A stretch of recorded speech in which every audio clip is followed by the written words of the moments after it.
નમસ્કાર દર્શક મિત્રો, કનેક્ટ વિથ કલાકારમાં આપનું હાર્દિક સ્વાગત છે. આજના શોમાં અમે તમને કનેક્ટ કરાવવા જઈ રહ્યા છીએ ગુજરાતના એવા કલાકાર સાથે કે જેમણે ગુજરાતને પહેલીવાર સોશિયલ મીડિયા ઉપર હસતા કર્યા. કોમેડીની ફેક્ટરી ચલાવતા ફેક્ટરીના માલિક મનન દેસાઈ. Thank you. તાલીઓ પાડજો કોઈ. સેલ્ફ સર્વિસ ફેન્સ પાડી રહ્યા છે બહાર. Special fans. અને બીજું સ્વાગત કરીએ છીએ ચિરાયુ મિસ્ત્રી. સરજી શો કેવો રહ્યો તમારો? શો તો જોરદાર. અત્યારે છેલ્લા 1.5-2 વર્ષથી અમે જે ટોરિંગ કરી રહ્યા છે એનું હવે કલ્મિનેશન થયું છે જોજો પર. કારણ કે એ હવે જગ જાહેર થઈ ગયું છે. સ્પેશિયલ જે અમે બચાવીને રાખેલું, વર્ષોથી અમે કહેતા આવ્યા છે કે પ્લીઝ કોઈ પણ પ્રકારની વિડીયોગ્રાફી, ફોટોગ્રાફી ના કરશો અમારા પ્રોગ્રામમાં. કારણ કે શું છે કે અમારું જીવન સિંગર્સ કરતા થોડુંક અલગ છે. સિંગર પોતાના શોની અંદર વિડીયો, ફોટો લેવાઈ શકે કારણ કે એ લોકો એ સેમ સોંગ દર વખતે રિપીટ કરીને ગાયા કરે અને લોકો તો ફરમાઈશો આપે. અમારા શોમાં એક વખત એક જોક થઈ ગઈ, બહાર પડી ગઈ એટલે પતી ગઈ વાત. નહીં તો અમારા શોમાં બીજી વાર એ સેમ જોક સાંભળશે, આ તો એકનું એક કરી દે યાર, કઈ નવું સંભળાવો મનનભાઈ, એવું થાય. એટલે અમારે બચાવીને રાખવું પડે અમારો માલ જે છે, અમારું કોન્ટેન્ટ જે છે. અને એટલા જ માટે જોજો પર હવે તમને જોવા મળે છે મારું કોમેડી સ્પેશિયલ જતી રહેજે અને ચિરાયુ મિસ્ત્રીનું મિસ્ત્રી સોલ્વ. બહુ સરસ. તારે કઈ એડ કરવું હોય તો આમાં? ના બરાબર જ છે જે છે. ના બટ આઈ થિંક આ પ્લેટફોર્મ પર આ શો જોવો જોઈએ બીકોઝ દરેક શોની એક રિધમ હોય, એક ફીલ હોય, એક વાઇબ હોય. તો એને શૂટ પણ એ પ્રકારમાં જ કરવામાં આવે. લોકો પેલું ચાલુ શોમાં જે રેકોર્ડ કરે ને તો સારું કોન્ટેન્ટ ખરાબ વેમાં બહાર જાય તો કોઈ મારો શો જોવા નહીં આવે બીકોઝ થર્ડ પાર્ટીએ સારી રીતે રેકોર્ડ નહીં કરે. એટલે અમે વિચારીને લાઈક મનનભાઈના શોનું એક સ્ટાઇલ છે, ફીલ છે શૂટ કરવામાં બી, એવું જ મારું એક અલગ સ્ટાઇલ ને ફીલ છે. તો એ રીતે આઈ થિંક આ બંને શોઝ બેસ્ટ પોસિબલ વેમાં શૂટ કરીને તમે જોજો એપ પર જોઈ શકો છો. કારણ કે આનાથી બેસ્ટ આ શૂટ ના થઈ શકતે. સાચી વાત છે. પ્યોરેસ્ટ ફોર્મમાં. બહુ સરસ. તમે હમણાં કોઈ વિદેશ ટૂર કરી આવ્યા? હા. શું એક્સપિરિયન્સ રહ્યો એનો? વિદેશ ટૂર એક નહીં, અમે બહુ બધી વિદેશ ટૂર. રિસેન્ટલી હમણાં અઠવાડિયે તો હોંગકોંગ ગયા. હોંગકોંગ નો શો મારા લાઈફનો સૌથી સારામાં સારો અને સૌથી ખરાબમાં ખરાબ એક સાથે. બરાબર. એનું કારણ હું કહું, કારણ કે હું જયારે હોંગકોંગમાં હતો ત્યારે પહેલાથી છે તે થોડા ડખા થઈ રહ્યા હતા ઓર્ગેનાઇઝર સાથે કમ્યુનિકેશન કરવામાં. એટલે પહોંચતા સાથે જ આમ એક આમ મનમાં લાગ્યું કે કંઈક ગુજરી ગયું છે અહીંયા. કંઈક આખું દેશ જ ગુજરી ગયું છે એવું લાગ્યું. ડેમોક્રેસી તો ગુજરી જ ગયેલી. કાઠિયાવાડી સમાજમાં શું હતું? હા, બહુ બધા કાઠિયાવાડી હતા ત્યાં. ના કાઠિયાવાડી હતા. ત્યાં આપણું એટલે કાઠિયાવાડી રૂટ્સ. હા. પણ એ લોકોની બોલી છે તે અલગ હોય. મને ના ખબર પડી. ના. તો હોંગકોંગમાં અમે જેવા પહોંચ્યા ને તો ત્યાં બધા ઇશ્યુઝ હતા. પણ ઠીક છે, તો બધું નોર્મલ થતું જ હોય છે નાનું મોટું. પણ જે સૌથી મોટો ઇશ્યુ હતો એવો હતો કે હું શો ચિરાયુ એનું પતાવ્યું, લગભગ એને 1 કલાક પરફોર્મ કર્યું, પછી મારો વારો હતો અને મારા પાસે 5:55 ઉતર્યો સ્ટેજ પરથી. હું ત્યારે એ ટાઈમે ચડ્યો અને સ્ટેજ પર હું જ્યારે હતો ત્યારે મને કહેવામાં આવ્યું હતું કે કલાક પરફોર્મ કરવાનું છે, એટલે લગભગ 7 વાગ્યા સુધી. પણ 6:22 મારું માઇક બંધ કરી દેવામાં આવ્યું. ચાઇનીઝ દાદો ટાઈમ વાહ. મેં કીધું can you give me 2 minute? No, 2 minute right now. એવું જૂર. મારા પાસે એનો વિડીયો પણ છે એકચ્યુઅલી, હું પછી દેખાડીશ. તો આખું ડોક્યુમેન્ટેડ છે, જો હું સોશિયલ મીડિયા પર નાખવાનો જ છું.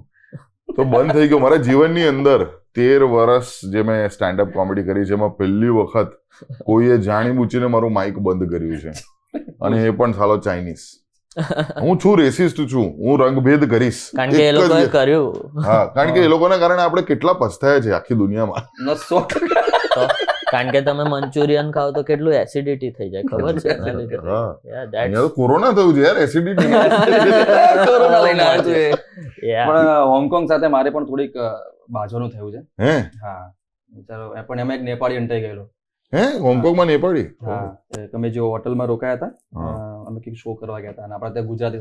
હું આના પછીનો સવાલ એ જ છે કે ના પણ પછી એક સેકન્ડ તું બીજો પ્રશ્ન પૂછે તે પહેલા સોરી હા put a pin on that જે please. બેસ્ટ પાર્ટ હતો એ બી બેસ્ટ પાર્ટ કહી દો ને આ Yes, તો ખરાબ પાર્ટ કીધો મેં તો 6:25 સુપડા સાફ એ જગ્યાએ એનું ઓડિયન્સ કીધું. સાથે કે હા એટલે કેમ ઓડિયન્સ વેટ કરે છે પણ ટેકનિશિયન ને બધું ક્લોઝ Okay, કરવાનું okay, ચાલુ okay, કરી okay. દીધું એટલે ઓર્ગેનાઇઝર અને ત્યાં જે ઓડિટોરિયમનો વ્યક્તિ હતો એના વચ્ચે એ કમ્યુનિકેશન થયેલું કે 7 વાગ્યા સુધીનો તમારો ટાઈમ છે પણ ઓડિટોરિયમ વાળાએ એવું કીધું કે 7 વાગ્યા સુધીનો ટાઈમ છે પણ તમારે શો 6 વાગે પતાવવો પડે જેથી બધું વાઇન્ડ વાઇન્ડ અપ અપ કરતા 7 વાગે હા એક્ઝેક્ટલી Okay. એટલે એને 6:22 બધું કટ ઓફ કરી દીધું અને હું આમ સ્ટેજ પર સાઉન્ડ વગર આમ ગગા પાછા એવું થઈ ગયેલું એટલે પછી ગુજરાતી જુગાડું જે કહેવાય એ હમ. દુનિયાભરમાં છે ગુજરાતીનો જે પાવર છે અહીંયા જોવા મળે છે યસ એક્ઝેક્ટલી 6:25 અમે તે વેન્યુ થી નીકળી ગયા 7 વાગે હું બીજા વેન્યુ પર નવા સેટઅપ સાથે એ જ ઓડિયન્સ સાથે સ્ટેજ પર ગયો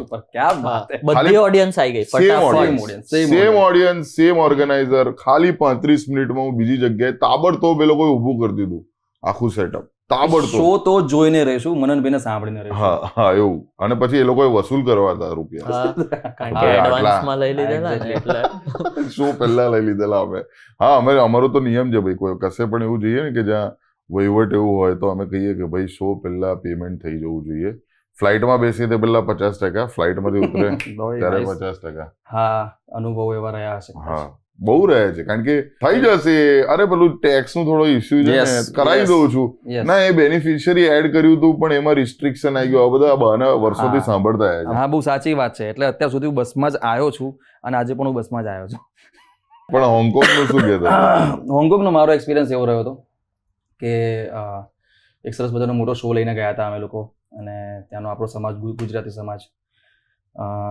પહેલા વેન્યુ પર આપણે પહોંચીએ લાઇટ્સ રિહર્સલ્સ જોઈએ અને બધી વસ્તુ કરીએ બસ જતો હતો અને હોલના અમે પેલા વોશરૂમમાં ગયો અને મને હંમેશા વિદેશી વોશરૂમ્સ બહુ જ મને આકર્ષણ છે એનું ક્યાંથી હોંગકોંગના વિદેશી જે કહેવાય બાથરૂમ એમાં જેટ સ્પ્રે તો છે નહીં ના એની વાત નથી કઈથી વેરાયટીઝ છે વેરાયટીઝ ના સર તો જુગાડું આપણે પહેલેથી જ છે હા ને એટલે આ આ જે છે કહું કઈ આ અમારું So, વહીવટ આ છે. અમારું જેટ સ્પ્રે આ ખાલી બોટલ મેં ફેંકી નથી અહીંયા સાચવી રાખી છે એનું કારણ જ આ છે કે વર્ષોથી આ જ આદત છે કે સંકટ સમયની આ સાંકળ છે સંકટ સમયની બોટલ છે હું ગયો ત્યાં વોશરૂમમાં મને શો ચાલુ થતા પહેલા કાયમ પેલું નર્વસનેસ આવી જાય હમ. અને મને હું ગમે તેટલું ખાલી પેટે ગયો અને મને એકવાર મારે લેટ્રિન જવાનું થાય સાચી વાત આ હું કહેવા માંગુ છું દરેક કલાકાર સાથે એવું થાય છે ચિરાયુ સાથે કદાચ મેં નથી જોયું પણ એને શું કહેવાય પ્રી શો ડમ્પ કહેવાય પ્રી શો ડમ્પ ઓકે કે એક વખત છે ને જે પ્રેશર હોય ને માનસિક પ્રેશર હા. એ બધું પાછળથી નીકળી જાય પાછળથી નીકળી જાય હા તમે રિલેક્સ ફીલ કરવા માંગો હા છો. તમે જેટલું બી એવું હોય ને સ્ટ્રેસ તો આ ભલે તમને ડિસ્ગસ્ટિંગ ફીલ હા. થાય This is fact. બટ આ ફેક્ટ છે બહુ આ સારા બહુ- સારા કલાકારોને આ વસ્તુ થઈ રહી છે હા, થાય અને છે થાય જો અમારે બંને મને સારા થાય. સારા કલાકાર આનું નથી એટલે ઠીક છે મારું તમે- એના વગર જ સારું જાય છે સારું. હા સોરી બાથરૂમ નું પત્યું કામકાજ ના હજી તો ચાલુ થયું છે અચ્છા ચાલુ થયું હું ગયો અને મેં આટલું ચોખ્ખું મને આટલા ચોખ્ખા બાથરૂમ ગમે હમ. હું થોડોક વધારે ટાઈમ બેસું ત્યાં આગળ એને બગાડવા બગાડીને રહીશું સરસ મજાના એ લોકોની ટેકનિક બહુ સારી હતી કે હાથ ધોયા પછી એ લોકો ટોવેલ્સ રાખે હા. હાથ લૂછવા માટે આપણે જેમ પેલું એ નથી કે તો બધી વ્યવસ્થાઓ જોઈ લીધી મેં સરસ મજાની હું બેઠો 10 મિનિટ બેઠો અંદર શાંત એટલી શાંતિ સુગંધ પણ આવે હા. શાંતિ ચોખ્ખાઈ અને પછી 10 મિનિટ પછી એક અવાજ આવે આ લે મામા આ એક અવાજ ચાલુ થયો એના પછી 35 અવાજ ચાલુ થયા અને એક સાથે મસાલા ઘસવાના અવાજ ચાલુ થયા હવે બાઉ ટોયલેટની અંદર ઇકો સાઉન્ડ હા. આ મસાલા એક સાથે તમને એટલો ઘોંઘાટ ફીલ થઈ ગયો તમને એવું લાગે કે આ ગયા ગુજરાતમાં એટલે શોની એન્ટ્રી મેં કીધું અત્યારે બહાર નહીં જવું હું અત્યારે બહાર નહીં જવું બરાબર છે બધું થોડીક શાંત થઈ ગયા પછી જયારે બરોબર લોહિયાળ ક્રાંતિ હતી ચાલે બધું મામા થૂંકી લાલ કરી નાખેલી જગ્યા એ ચાઇનાનો ઝંડો બનાવતા હશે કદાચ પાછું ચાઇના કોઈ દિવસ અમે નથી જવાના અમે ચાઇના પાછું કદી નથી જવાના never in our life we are going back to ચારે બાજુ માવાની પિચકારીઓ, માવાથી પેઇન્ટિંગ બનાવેલું અને જ્યારે બાજુ હાલ ને ભાઈ હાલ અરે બધું પતી ત્યારે એના પછી અમારો શો ચાલુ થયો ને મેં ચિંકાને બી એક ભાઈને ચિંકો સમજીને ગાળ આપેલી. અરે બાપરે. બિચારે મને હિન્દીમાં ગાઈડ કરેલો, ક્યાં વાત, પછી ખબર પડી કે નેપાળી હતો બિચારો. જોરદાર. નવો સેગમેન્ટ ચાલુ કરીએ, સવાલ જવાબો હા ચલો જે આપેલા છે એમાંથી. મનનભાઈ, હા નોર્મલ લાઈફ જીવી હશે આની પહેલાની, હમ અને આ શોમાં આવ્યા પછી, આ લાઈનમાં આવ્યા પછી, આ સક્સેસ મળ્યા પછીની લાઈફ પણ જીવી છે.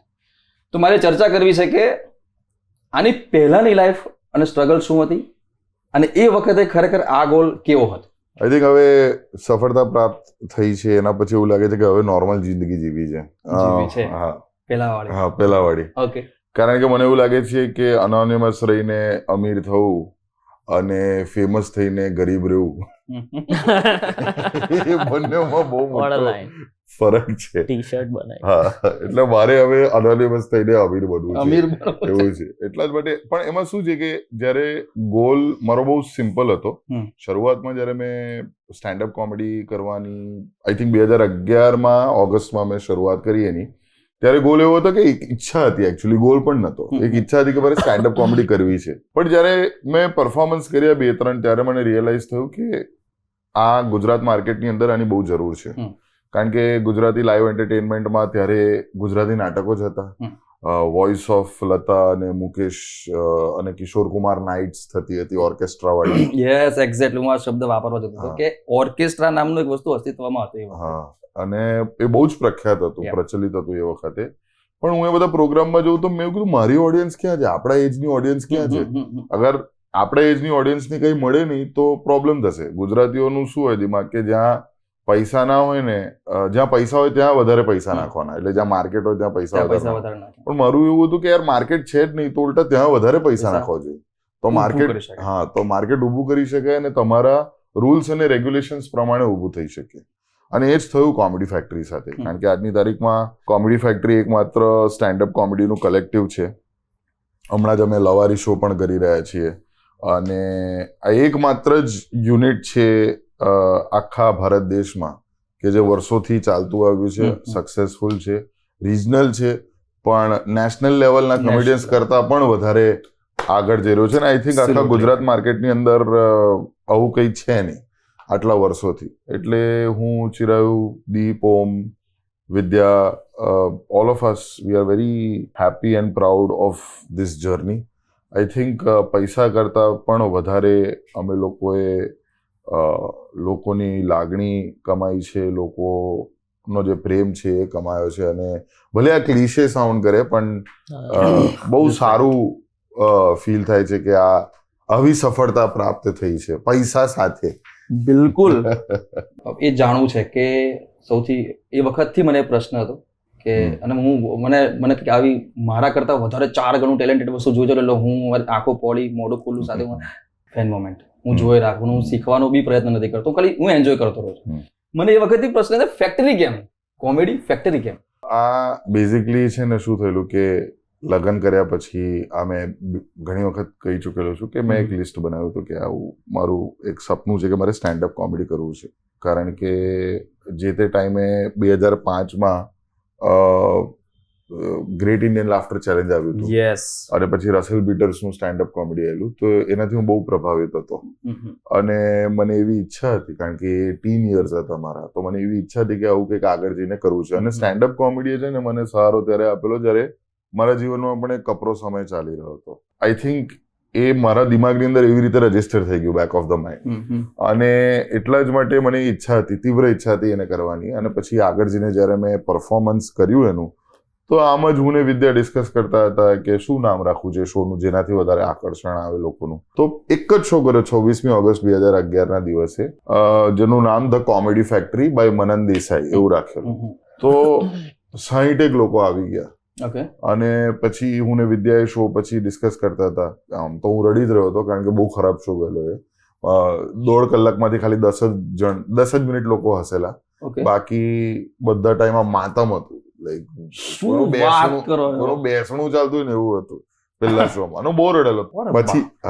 પછી છે ને પછી ડિસ્કશન થતું હતું. વિદ્યાએ એવું કીધું, કારણ કે અહીંયા જ વિદ્યાનો સપોર્ટ મારા જિંદગીમાં બહુ જ ઇમ્પોર્ટન્ટ રહ્યો છે કે વિદ્યા એવું કીધું કે હા તો શું થયું, એક જ વાર થયું છે ને, હજુ 2-3 વાર ટ્રાય કરીએ, પહેલી વાર તો પ્રોબ્લેમ થાય. મેં કીધું હા એ વાત બરાબર છે. અરે બાપરે. તો પછી ધીરે ધીરે બીજો ત્રીજો શો જ્યારે થયો ત્યારે વિદ્યાએ કીધું, અમે ડિસ્કસ કરતા હતા કે હવે આપણે એને કંપની બનાવીએ. ઓકે. અમે નામ વિચારતા હતા, તો વિદ્યાએ કીધું તો કેમ પેલું જ નામ, જે શોનું નામ રાખ્યું હતું એ જ કંપનીનું નામ રાખીએ. મેં કીધું પણ ગુજરાતી નથી એમાં, અને આપણે ગુજરાતીમાં પરફોર્મ કરીએ છીએ તો કે એવું જરૂરી નથી, ઇટ્સ ઓકે અગર આપણે કોમેડી ફેક્ટરી નામ રાખીએ. તો એ રીતે કોમેડી ફેક્ટરી નામ ત્યાંથી શરૂઆત થઈ.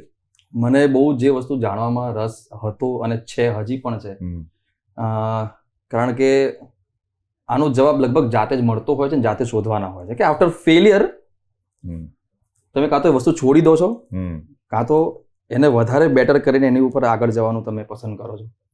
હા, એકચ્યુઅલી હું ને ચિરાયુ પણ પહેલાથી અમે બહુ જ બધા. ચિરાયુ તમારી સાથે પહેલેથી સાથે છે? ના, ચિરાયુ 2013માં હું મળ્યો હતો આમને સ્ટાર્ટિંગમાં. ત્યારે હું કોલેજ સેકન્ડ યરમાં હતો.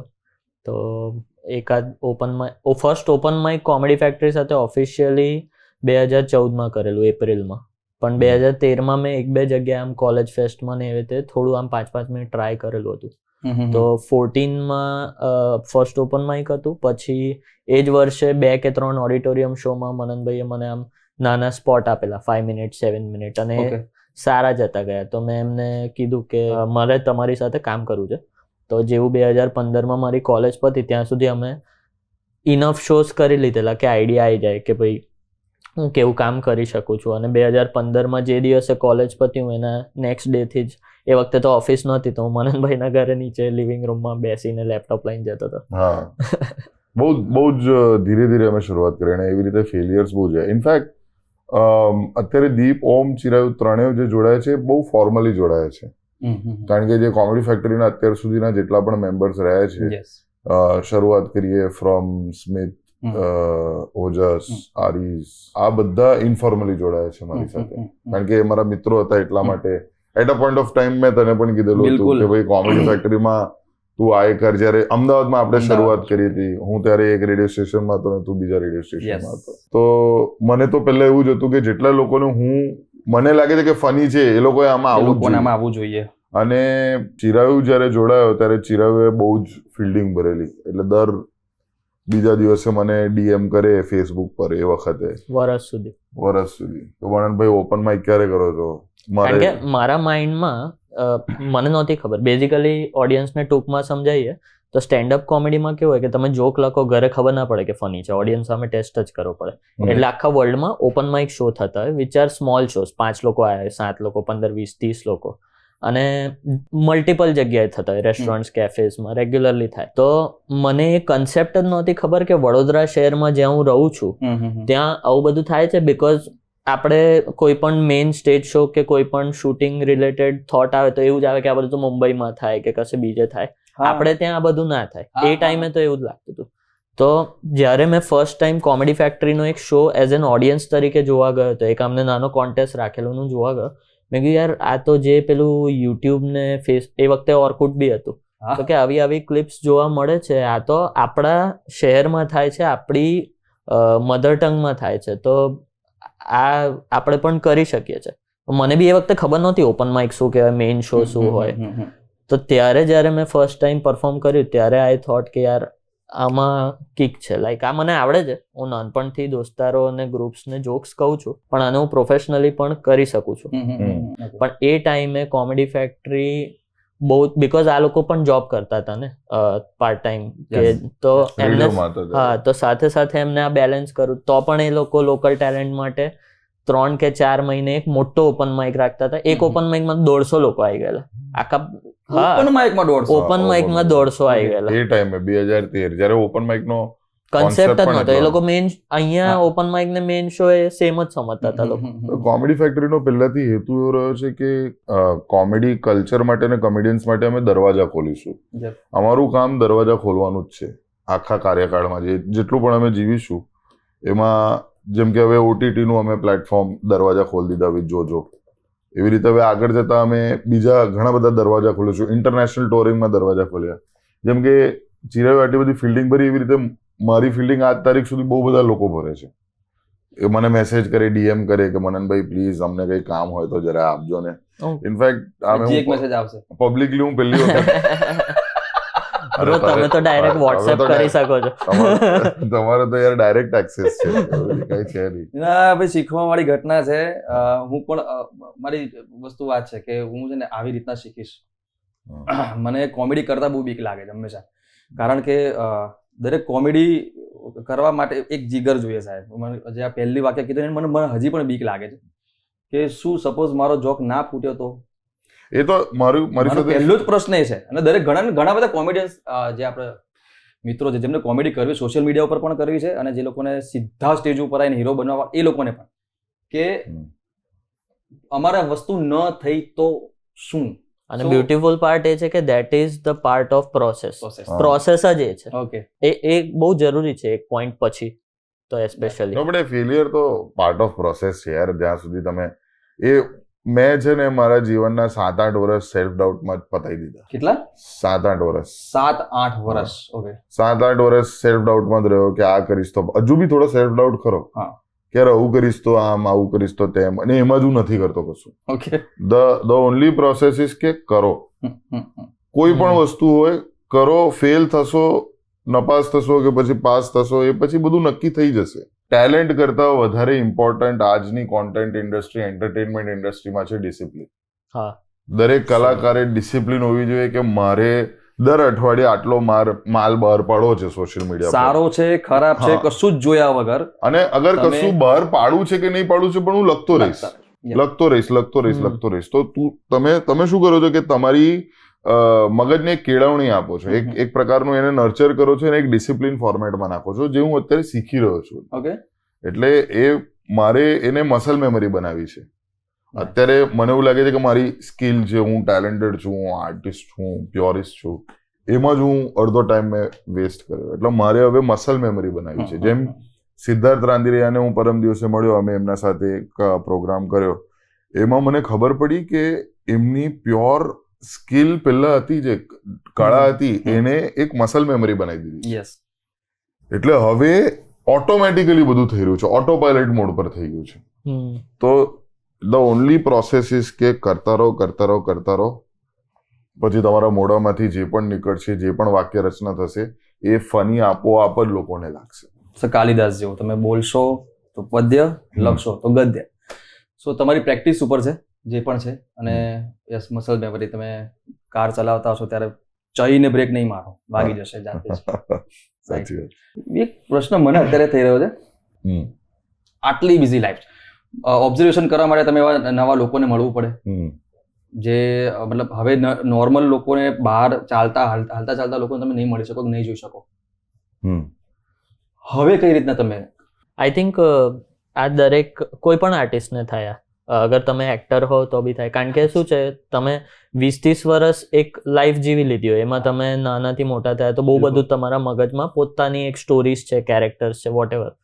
તો એક પોઈન્ટ પછી જ્યારે તમે કામ શરૂ કરો, તો શરૂઆતના એટલે જ લાઈક જેમ કે મારો ઇનિશિયલ વિડીયો એક છે બાગબાન નામનો, અને આજ સુધી એ 2018માં રિલીઝ કરેલો, આજ સુધી લોકો એની જ વાત કરે.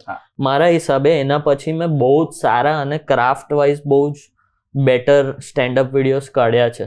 ભલે ક્રાઉડ વર્ક હોય કે ભલે કે ટોપિક્સ એટલા રિલેટેબલ નથી. પ્લસ પેલું જે ફર્સ્ટ એક ઓર્ગેનિક સ્ટાઇલ, એ વખતે નવું એ સ્ટાઇલ ડેવલપ થયેલું, so it's the purest form. તો હવે એવું લાગે કે યાર હવે ટોપિક કઈથી લાવવું, હવે તો જીવવાનું, એટલે લાઈક નવા એક્સપિરિયન્સીસ કઈથી લાવવાનું. બટ એની પણ એક મેથડ છે કે now you also get to experiment with your mind, કે ભાઈ હજી ડીપ ડાઉન તમે ખોદો કે તમારી પર્સનાલિટીમાં હજી તો શું વાત. જેમ કે અત્યારે હું જે બીટ્સ કરું છું કે જે જોક્સ કરું છું, એ બહુ ઓફ બીટ ટોપિક્સ છે. હું મારી એક બેગ વિશે જોક કરું છું કે કઈ રીતે મને એનાથી ઠગવામાં આવ્યો છે, એની ક્વોલિટી વાઇઝ. હું સિગરેટ્સ પર જોક કરું છું, હું ભિખારી પર જોક કરું છું, એટલે ભિખારી સાથે કરું, જોકની અંદર આમ એવું છે.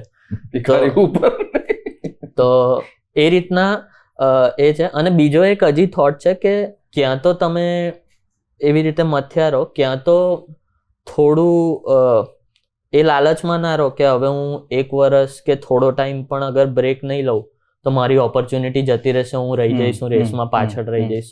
તો પછી તમે ઇન્ટ્રોસ્પેક્ટ કરવાનો ટાઈમ નહીં કરો, તો તમે જે 30 વર્ષની જિંદગી છે ને એમાં નેક્સ્ટ 20 વર્ષ કર્યા કરશો. તો એક પોઈન્ટ પછી તમારો વોઇસ, તમારું આર્ટ બહુ મોનોટોનસ થઈ જશે, કોઈ નવું વેરિએશન આવે નહીં.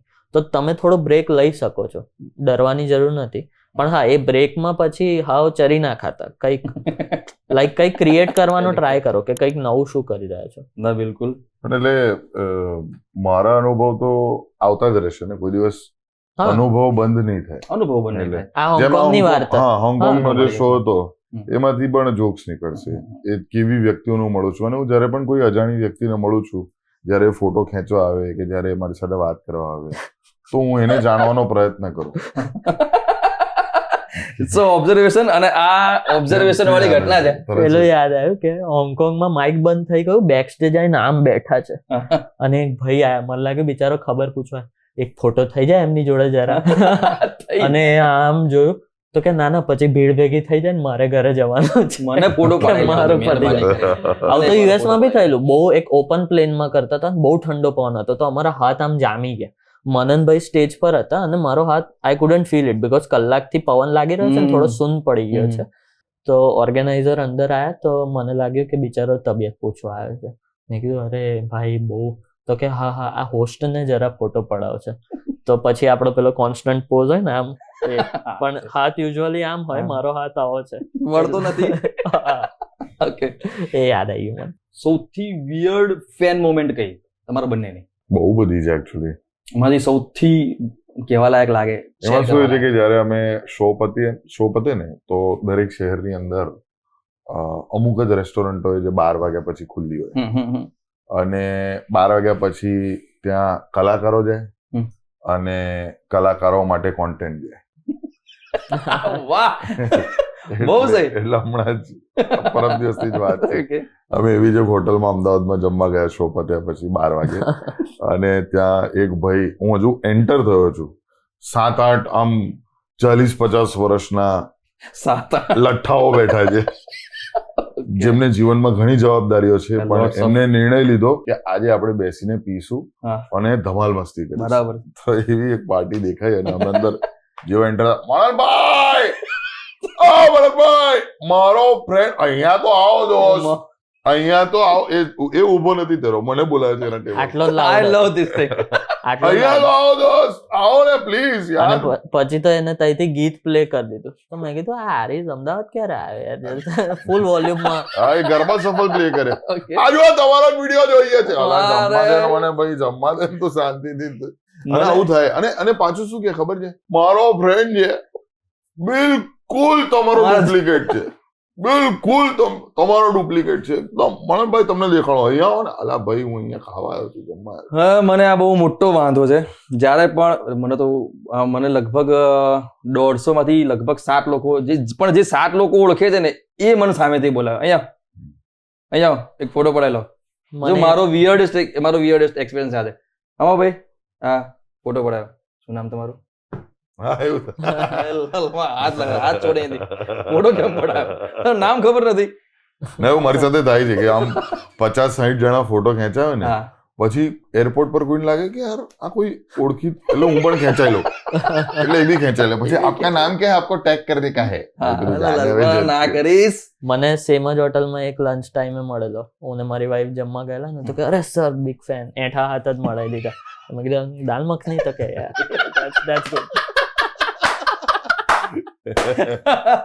એ રીતે એમની ભાવનાઓ સારી હોય છે.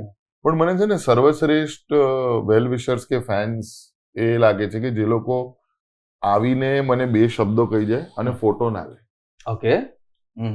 એવા ફેન્સ અમને દરેક શો પછી મળે, 1-2 જણ, કે આવીને વાત કરે, થેન્ક યુ સો મચ, તમે આટલું સરસ કામ કરો છો, ગુજરાતી ભાષામાં કરો છો, અમે તમારા બહુ મોટા ફેન્સ છે, તમને કેટલા ટાઈમથી જોઈએ છે, અને તમારું આખું, અને બીજી 2-3 આવી કોમ્પ્લિમેન્ટ્સ આપે, અને પછી એ ફોટો ખેંચ્યા કરશે. એટલે મને થાય, એક સેકન્ડ, આવો કેવો ફેન કે ફોટો. કારણ કે સોશિયલ મીડિયાની એજ પર બધાને આજકાલ તો એટલા ડિમાન્ડિંગ થઈ ગયા છે ફેન્સ ઘણી વખત, તો એક ફોટો ખેંચે, પછી ફોટો જોઈએ, ના બરાબર નહીં આવે, ફરમાઈશ અલા, ફોટો ફરમાઈશ. હા. મેં કીધું ભાઈ મારે કામ છે, મારે જવાનું જવું છે, મારી ફ્લાઇટ છૂટી જશે, હા, હા, હા. બોર્ડિંગ ચાલુ થઈ ગયું છે. પણ એ જે ફેન્સ હોય ને એ ઘણી વખત થોડા વાઇલ્ડ પણ થઈ જતા હોય છે, કારણ કે સોશિયલ મીડિયાના કારણે છે ને નોર્મલ વ્યક્તિ પાસે, ફેન્સ પાસે વધારે પાવર આવી ગયો છે. એ લોકોને કશું બી આડું ઓડું છે જેમને ન ગમતું, કોઈ સેલિબ્રિટી કે પર્સનાલિટી દેખાઈ જાય ને, જે તમે ટ્રોલિંગની પણ વાત કરી હતી કે ટ્રોલિંગ હવે ઇનેવિટેબલ થઈ ગયું છે. દરેક વ્યક્તિએ નક્કી કરી લેવાનું છે કે તમારે આજની તારીખમાં કલાકાર બનવું હોય તો તમે જે પણ કરશો, તમે જેટલા પણ પ્રયત્ન કરશો, તમારી કોઈક ને કોઈક વાત ક્યારેક ને ક્યારેક લોકોને ખૂંચશે. પણ જ્યારે ફોટોગ્રાફ ખેંચાવે આવી રીતે તો લોકો વિચારતા હશે કે સેલિબ્રિટી બહુ એરોગન્ટ છે કે પર્સનાલિટી બહુ એરોગન્ટ છે, પણ એવું નથી હોતું. દરેક વ્યક્તિની એક પ્રાઇવેટ સ્પેસ હોય છે અને એને અગર તમે રિસ્પેક્ટ આપશો, માન આપશો, 99.99% લોકો સારા હોય છે. કારણ કે આડેધડ લોકો ત્યાં જતા રહે, એક બે ગાળ આપવી પડે તો બી સાલું અપાતું નથી, કારણ કે આજુબાજુથી લોકો આમ જતા હશે, એ જતી રહી, કોઈક ને કોઈક મળી જ જાય સાલું. એટલે પછી it's part and parcel of life. આ મેં નક્કી કરી લીધું છે અને મેં સ્વીકારી લીધું છે કે તમારે જીવનની અંદર જેટલી પ્રગતિ કરશો, જેટલા લોકો તમને ઓળખશે, એટલું તમારે આ બધી વસ્તુઓ લેટ ગો કરવી પડશે, સેક્રિફાઈસ કરવી પડશે, અને એમાં તમે કાંઈ નહીં બોલી શકો. આ દેશના સૌથી મોટા સ્ટાર, એના દીકરાને જેલ થઈ તો પણ એ વ્યક્તિએ કશું જ નથી કીધું આખી મીડિયામાં, રાઈટ? ધેટ ઇઝ, કારણ કે એ કશું પણ કહેવા જશે એના બે અર્થ નીકળશે જ, અને એની પથારી ફેરવશે. એના કરતા બોલવું જ નહીં. This is the bestest. આ બહુ સારી નીતિ છે. કાદા ઉછળે, ચોંટ્યો છે, ચોંટવા દેવાનો, સાથ બી ના કરતા હાથ બગડશે. શર્ટ બી બગડતો, હાથ બી બગડશે. એક સવાલ છે કે તમે રેડિયોથી શરૂઆત કરી મનનભાઈ, પછી યુટ્યુબમાં આવ્યા, સ્કીટ ચાલુ કરી, ટીવી શોઝ કર્યા, અને પછી સ્ટેન્ડ અપ ધબાધબ શો કરી રહ્યા છો, અને આની સાથે કોમેડી ફેક્ટરી તો ખરી જ ખરી. બપોરે 2 થી 4 સુવાનો ટાઈમ મળે ખરો? ના, રાતના બી 2 થી 4 ઘણી વખત નથી મળતો. કાલે તો 4 વાગે આપણે 4 વાગે જ સુતા. આવારા પાગલ દીવાના કાલે અરે બેસ્ટ કોન્ટેન્ટ, બેસ્ટ કોન્ટેન્ટ. જોની લીવર સાહેબ અને બેટરી બગડેલી છે, પરેશ રાવલ સાહેબ નું કોમ્બિનેશન અંદર બહુ ગજબ હતું. અરે બહુ ગજબ છે. આવારા પાગલ દીવાના અમે લગભગ 10મા ધોરણમાં હતા, અને લગભગ 10મા ધોરણની અંદર જ અમે એ વસ્તુને એટલી કોપી કરી છે. ભાઈ આવરા પાગલ દીવાના અગર આપણે ડિસ્કસ કરીશું ને તો 5 એપિસોડ થઈ જશે. કનેક્ટ વિથ કલાકાર, એક એપિસોડમાં જોની લીવર 1 hour આવું બધું કરે છે, મજા આવે છે. પછી અમે આફતાબ શિવદાસન એલું બુટ્ટી પહેરીને આવે, કાઈ કહો ब्रेक मार विनाशकारी विपरीत बुद्धि बीच का सामान तेरा हाथ पर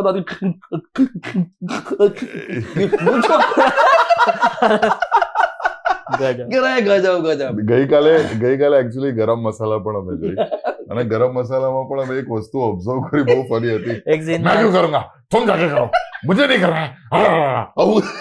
डबिंग में એવું લઈ લીધું કે अब इसको क्या, मुझे क्या पता है, वो बुड्ढे से बात कर, पूरा दिन ठूसा, मुझे नहीं पता. આવું ડબિંગ માં આપી દીધું. હવે આ વસ્તુ ફની તમને નહીં લાગે, પણ અમને લોકોને બહુ ફની. અમુક આર્ટિસ્ટ ને આ બધી હરકતો બહુ ગમે.